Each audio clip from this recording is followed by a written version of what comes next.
നമസ്കാരം, ഞാൻ Sandra, consultant psychologist of mind and behaviour centre.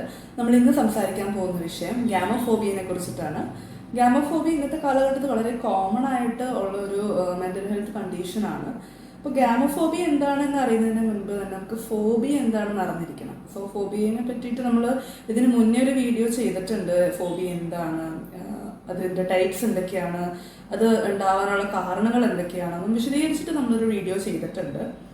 So phobia എന്ന് പറയുമ്പോൾ അതൊരു ടൈപ്പ് ഓഫ് ആങ്സൈറ്റി ഡിസോർഡർ ആണ്. അതായത് ഒരു സിറ്റുവേഷനോടോ ഒരു ഒബ്ജക്റ്റിനോടോ ഒരു സ്ഥലത്തിനോടോ തോന്നുന്ന ഒരു ലിവിങ് ആയിട്ടുള്ള ഒരു ഒബ്ജക്റ്റിനോ വസ്തുവിനോടോ തോന്നുന്ന ഒരു യുക്തിയില്ലാത്തൊരു പേടിയാണ്. അതായത് വളരെ ഇല്ലോജിക്കലായിട്ട് വളരെ ഇറാഷണൽ ആയിട്ടുള്ള ഒരു ഫിയർ, ഒരു പേടിയാണ് ഫോബിയ എന്ന് പറയുമ്പോൾ. പല ടൈപ്സ് ഓഫ് ഫോബിയ ഉണ്ട്. ക്ലോസ്ട്രോഫോബിയ ഉണ്ട്, അതായത് അടഞ്ഞു കിടക്കുന്ന ഒരു സ്ഥലം, വളരെ എൻക്ലോസ്ഡ് ആയിട്ടുള്ള ഒരു സ്ഥലത്തിനോടുള്ള ഒരു പേടി. അതുപോലെ തന്നെ ഹീമോഫോബിയ ഉണ്ട്, ബ്ലഡിനോടുള്ള പേടി. സൂഫോബിയ, മൃഗങ്ങളോടുള്ള പേടി. അതുപോലെ പല ടൈപ്സ് ഓഫ് സോഷ്യൽ ഫോബിയ ഉണ്ട്. സാമൂഹികപരമായിട്ട് നമുക്ക് മറ്റുള്ളവരായിട്ട് ഇടപെടാനുള്ള സോഷ്യലൈസ് ചെയ്യാനുള്ള പേടി. അപ്പോൾ തുടങ്ങിയ ഒട്ടനവധി ഫോബിയാസുകൾ ഉണ്ട്. അപ്പോൾ അതുപോലെ ഒരു ടൈപ്പ് ഓഫ് ഫോബിയയാണ് ഗ്യാമോഫോബിയ എന്ന് പറഞ്ഞത്. അപ്പോൾ ഗ്യാമോഫോബിയ എന്ന് പറയുമ്പോൾ നമ്മുടെ ഗ്യാമോസ്, അതായത് ഒരു ഗ്രീക്ക് വേർഡാണ് ഗ്യാമോസ് എന്ന് പറഞ്ഞാൽ. ഇതിൻ്റെ അർത്ഥം വരുന്നത് മാരേജ്, വിവാഹം എന്നുള്ളതാണ്. അപ്പോൾ ഗ്യാമോഫോബിയ എന്ന് പറയുമ്പോൾ മാരേജ് ചെയ്യാനായിട്ടുള്ള ഒരു fear of getting married, fear of being in A committed relationship എന്നുള്ളതാണ് ഇതിൻ്റെ ഒരു അർത്ഥം. അപ്പോൾ ചില വ്യക്തികൾക്ക് ലോങ് ടേം അല്ലെങ്കിൽ ഒരു കമ്മിറ്റഡ് ആയിട്ടുള്ള കാര്യങ്ങൾ ചെയ്യാനൊക്കെ ഭയങ്കര ഒരു പേടിയുണ്ടാവും. ചിലപ്പോൾ അതായത് ഒരു കരിയർ ചൂസ് ചെയ്യാൻ അല്ലെങ്കിൽ ഒരു കോളേജിൽ അഡ്മിഷൻ എടുക്കാനൊക്കെ ആയിട്ട് അവർക്കൊരു ഒരു ഒരു പേടിയുണ്ടാവും. പക്ഷേ ഗ്യാമോഫോബിയ ഇതിൽ നിന്ന് വ്യത്യസ്തമാണ്. ഗ്യാമോഫോബിയ എന്ന് പറയുമ്പോൾ person will be having A fear of being in A committed അല്ലെങ്കിൽ ഒരു ലോങ് ടേം ഇൻറ്റിമേറ്റ് റിലേഷൻഷിപ്പിൽ ആയിരിക്കാനായിട്ട് ആ വ്യക്തിക്കൊരു ഭയങ്കരമായിട്ടുള്ളൊരു പേടിയായിരിക്കും. അതായത് അവർക്ക്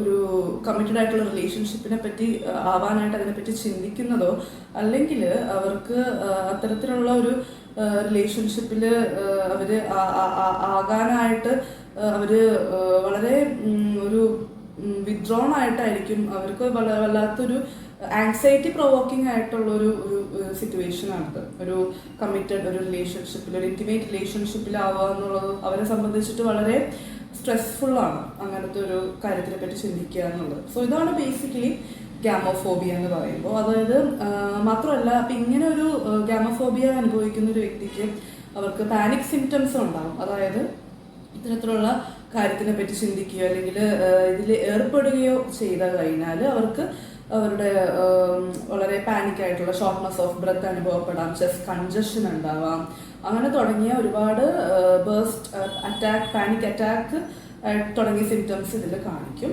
അപ്പോൾ ഈ ഗ്യാമോഫോബിയ ഉണ്ടാവാനുള്ളൊരു കാരണം അല്ലെങ്കിൽ കാരണങ്ങൾ എന്ന് പറയുമ്പോൾ പ്രധാനമായിട്ടും പ്രശ്നങ്ങളുള്ള ഒരു ദാമ്പത്യ ജീവിതം കണ്ടു വളർന്നിട്ടുള്ള ഒരു നെഗറ്റീവ് എക്സ്പീരിയൻസ് ആ വ്യക്തിക്ക് ഉണ്ടെങ്കിൽ, അതായത് പാരൻസിൻ്റെയോ അല്ലെങ്കിൽ സിബ്ലിങ്സ്, സഹോദരങ്ങളുടെയോ അല്ലെങ്കിൽ ഫ്രണ്ട്സിൻ്റെയോ അങ്ങനെ മറ്റ് നമ്മളുടെ ചുറ്റിനുള്ള ആരുടെയെങ്കിലുമൊക്കെ ഒരു ഫെയിൽഡ് മാരേജ് അല്ലെങ്കിൽ ഒരു മോശപ്പെട്ട ഒരു മാരേജ് ലൈഫ് കണ്ട് വളരാൻ അല്ലെങ്കിൽ കണ്ടിട്ടുണ്ടെങ്കിൽ, അതിനെപ്പറ്റി കാണാനോ ഇടയായിട്ടുണ്ടെങ്കിൽ അത്തരത്തിലുള്ള അങ്ങനെയുള്ള വ്യക്തികൾക്ക് ഇങ്ങനൊരു ഗ്യാമോഫോബിയ വരാനുള്ള ചാൻസസ് വളരെ കൂടുതലാണ്. അതുപോലെ തന്നെ ചിലപ്പോൾ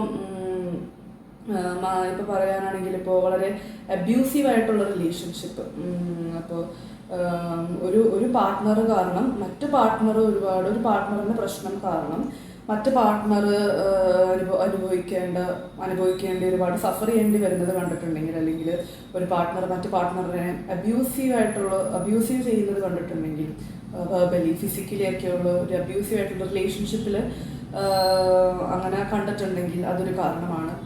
പിന്നെ വ്യക്തിപരമായിട്ട് ഈ പേഴ്സണ് തന്നെ പ്രീവിയസ്ലി ഒരു റിലേഷൻഷിപ്പിൽ ചിലപ്പോൾ ഒരു ബ്രേക്കപ്പ് അല്ലെങ്കിൽ വഞ്ചിക്കപ്പെട്ട ഒരു അവസ്ഥ ഉണ്ടായിട്ടുണ്ടെങ്കിൽ അല്ലെങ്കിൽ ഡിവോഴ്സ് ഉണ്ടായിട്ടുണ്ടെങ്കിൽ അവർക്ക് പിന്നെ ഒരു മാരേജ് അല്ലെങ്കിൽ ഒരു മാരീഡ് ലൈഫിനെ കുറിച്ച് ചിന്തിക്കുക എന്ന് പറഞ്ഞാൽ ഭയങ്കര സ്ട്രെസ്ഫുള്ളാണ്. അതൊരു കാരണമാണ്. അതുപോലെ തന്നെ മതപരമായിട്ടുള്ള വളരെ കൾച്ചറൽ ആയിട്ടുള്ള കുറച്ച് ചിന്താഗതികൾ, അതായത് ഇപ്പോൾ ഒരു ഫോർ എക്സാമ്പിൾ ഒരു ഹോമോസെക്ഷൽ ആയിട്ടുള്ള പ്രിഫറൻസ് ഉള്ള ഒരു വ്യക്തിയാണെങ്കിൽ, അതായത് സെയിം ജെൻഡറിൽ നിന്നും ആ വ്യക്തിക്ക് മറ്റൊരു ആളെ വിവാഹം കഴിക്കാനോ അല്ലെങ്കിൽ ഒരു റൊമാൻറ്റിക് റിലേഷൻഷിപ്പിൽ ഏർപ്പെടാനായിട്ടാണ് ആഗ്രഹം എന്നുണ്ടെങ്കിൽ, അതായത് പുരുഷന് പുരുഷനും സ്ത്രീക്ക് സ്ത്രീ എന്ന നിലയിൽ മാത്രമാണ് അവർക്ക് റിലേഷൻഷിപ്പ് ആവാൻ ആഗ്രഹം എന്നുണ്ടെങ്കിൽ, അവർക്ക് അങ്ങനെ ഒരു അങ്ങനെ ഒരു കമ്മ്യൂണിക്കേഷൻ ചിലപ്പോൾ ഫാമിലിയുടെ അടുത്തോ അല്ലെങ്കിൽ ഒന്നും അവർക്കത് കമ്മ്യൂണിക്കേറ്റ് ചെയ്യാനായിട്ടുള്ള സാഹചര്യം ഉണ്ടാവില്ല. കാരണം മതപരമായിട്ടുള്ള ചിന്താഗതികൾ അല്ലെങ്കിൽ വളരെ വലിയ വലിയ എതിർപ്പുകൾ കുടുംബത്തിൽ നിന്നും മറ്റു പലരിൽ നിന്നും അവർക്ക് ചിലപ്പോൾ സോഷ്യലി അക്സെപ്റ്റബിൾ അല്ലാത്തത് കൊണ്ടിട്ടും അങ്ങനെ ഒരു നോർമൽ മാരേജ് ലൈഫിന് താല്പര്യമില്ലാതെ ചെയ്യാൻ ഉള്ള ഒരുപാട് ആളുകളുണ്ടാവും.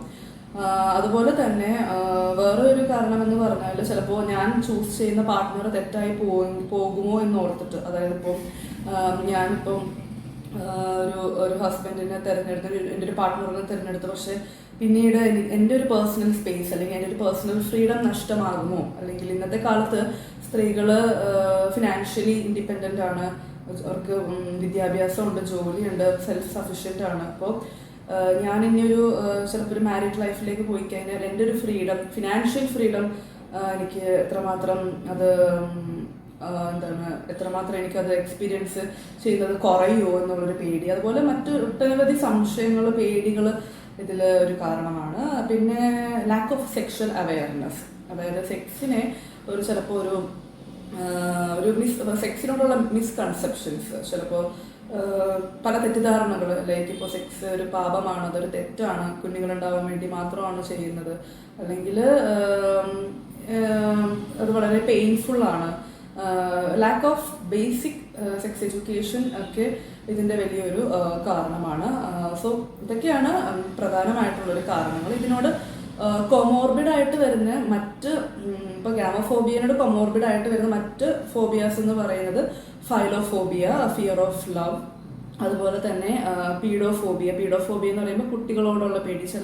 ഇവർക്ക് കുട്ടികളോട് ഇടപെടാനോ അല്ലെങ്കിൽ കുട്ടികളുടെ അടുത്ത് എങ്ങനെ കമ്മ്യൂണിക്കേറ്റ് ചെയ്യണം, എങ്ങനെ ഇൻട്രാക്ട് ചെയ്യണം എന്നൊക്കെ ഒരു പേടി ഉണ്ടാവും. ചിലപ്പം അത് കാരണം കല്യാണം കഴിക്കാനായിട്ട് പേടി. അതുപോലെ തന്നെ ജീനോഫോബിയ, സെക്സിനോടുള്ള പേടി.